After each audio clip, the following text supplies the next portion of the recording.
On September 11, 1776, Lord Howe and three members of the Continental Congress met on Staten Island to discuss the possibility of ending the rebellion in America.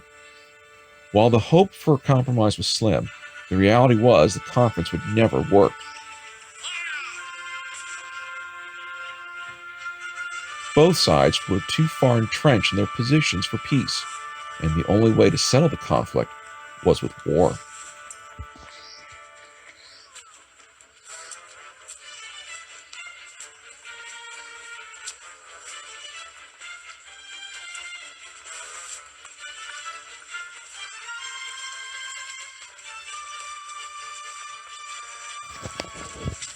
Following the evacuation of Boston by British forces on March 17, 1776, the American army was riding a wave of confidence, which led them to believe they could be victorious over the British Empire. The reality was, however, that General George Washington, Commander-in-Chief of American forces, knew this early victory was not going to be the final battle.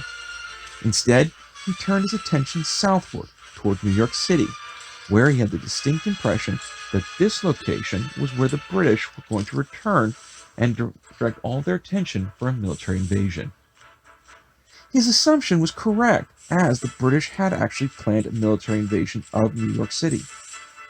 The reason for this was that the location was ideal, as the harbor was deep enough to accommodate a large navy which consisted of both naval warships and troop transports. In command of this combined force were Admiral Lord Richard Howe and his brother, General Sir William Howe. Both brothers believed the conflict between Britain and her colonies could be resolved peacefully. As a result, they requested from King George III diplomatic powers to conclude hostilities. Initially, the king agreed to their request, but this was later rescinded at the behest of Lord George Germain. Germain argued that to give the brothers diplomatic powers might result in making both the monarchy and parliament look weak. The only powers that the brothers were then granted were to have the ability to give pardons and amnesties. When the British Armada arrived off the coast of Staten Island, the date was June 29, 1776. Yet, Lord Howe would not send a letter to General Washington until July 13th. In the intervening days between the arrival of this armada and the arrival of the letter to open negotiations, a number of events had occurred which had changed this focus of how diplomacy between the Americans and the British would have to play out. Congress had voted for independence, and the Declaration of Independence had been read to the Army. Now the American Army and its people believed that they were a free and independent nation, and therefore, however the hostilities were going to end, it would need to end with independence. To further complicate matters, Howe, when writing to Washington, referred to him simply as George Washington, Esquire. Now, feeling the rebuke, Washington greatly debated whether or not he should acknowledge the letter, and in consultation with his officers, decided that he should not. In fact, the British would need to recognize not only his rank as a general, but effectively the fact that the Americans were a free and independent nation. Howe, upon learning this, would send a second letter, this time just adding the phrase etc., in order to not necessarily recognize the military rank, but to at least try to placate ego. When this failed, a third attempt was made, but this time Washington would not meet with Lord or General Howe, but rather an adjutant. When the adjutant met with Washington and notified the general of what the House could and could not do, Washington replied, "Those who have committed no fault want no pardon." With that being said, it became rather clear that there would have to be a battle. The British began landing soldiers on Long Island on August 22nd, and Washington divided his army, and with only about 10,000 men on Long Island, he hoped that he could defend it against this British army.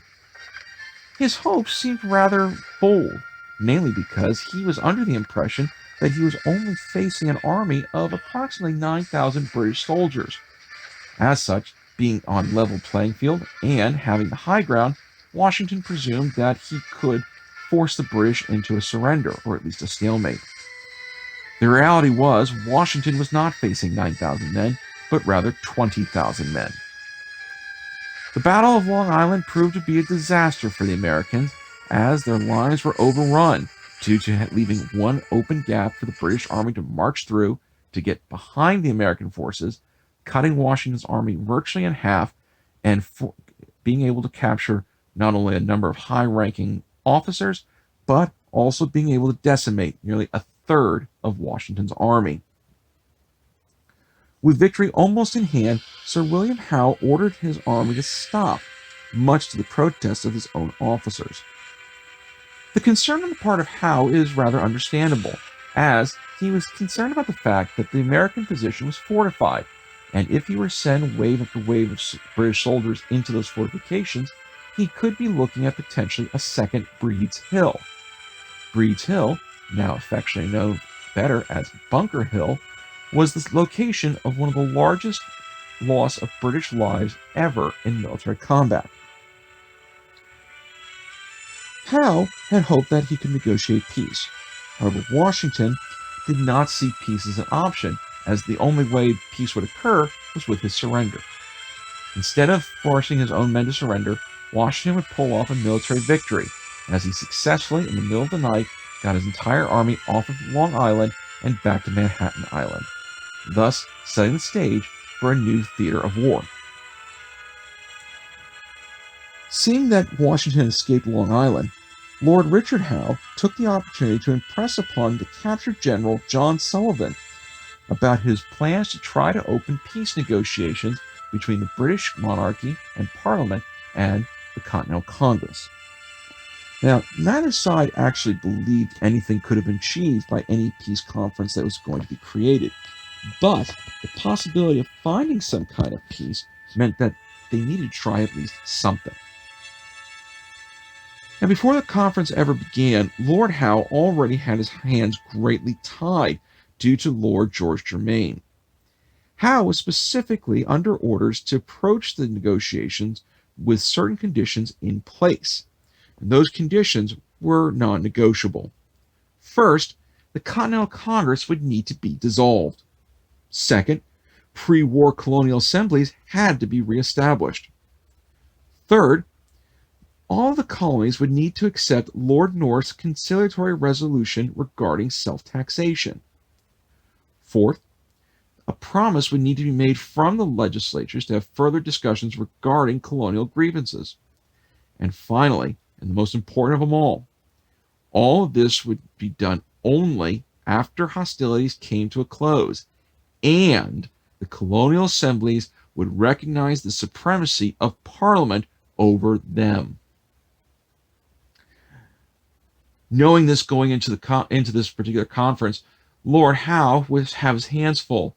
When the American delegation arrived, he would see their members and realize this might have been a bit bigger piece of peace negotiation that would be harder to deal with. The delegation was comprised of John Adams of Massachusetts, Benjamin Franklin of Pennsylvania, and Edward Rutledge of South Carolina. The meeting took place at the home of Christopher Billop on Staten Island. When the American delegation would cross through enemy lines and met with Lord Howe on September the 11th, 1776. The 3-hour meeting led to no room for common ground. The Americans were insistent upon keeping their independent status. Lord Howe more often responded about how he lacked the authority to grant many of the demands the Americans were making. He reminded them that he could only grant pardons, and went so far as to indicate he could suspend the naval blockade around American colonies if the American colonies agreed to make fixed contributions instead of being taxed by Parliament. However, this could not be done until hostilities ceased. While both sides were cordial, Howe did remark that he felt the loss of America would be like the loss of a brother.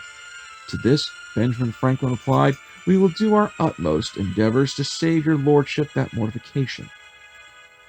Lord Howe also stated that he could only view the American delegation as British subjects. John Adams retorted, "Your lordship may consider me in what light you please. except that of a British subject. To that, Lord Howe looked to Franklin Rutledge and replied, "Mr. Adams appears to be a decided character." The exchange between Adams and Howe signaled a turning point when it came to the diplomatic negotiation style needed when it came to both Britain and America. Returning to Congress, the delegation reported that Lord Howe had no propositions to make, and the nation was expected to do nothing more but give unconditional surrender. Upon reporting the failure of the conference to his brother, the Howes made preparations for the invasion of New York City. On September 15, 1776, the British landed at Kip's Bay and began their campaign to take Manhattan Island. And over the span of almost 3 months, they would successfully drive the American army from New York City and force George Washington and his ragtag force into a retreat through New Jersey, signaling that perhaps the war for independence would just be a very brief one, and the American cause might die in its infancy. Be sure to like, share, and subscribe to our YouTube channel to join our Sons of the American Revolution family. And remember to come out to all the 250th anniversary events celebrating the birth of our country.